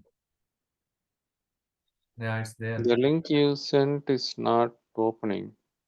Oh, is it? Okay, let me share this link. Try now. Open that link.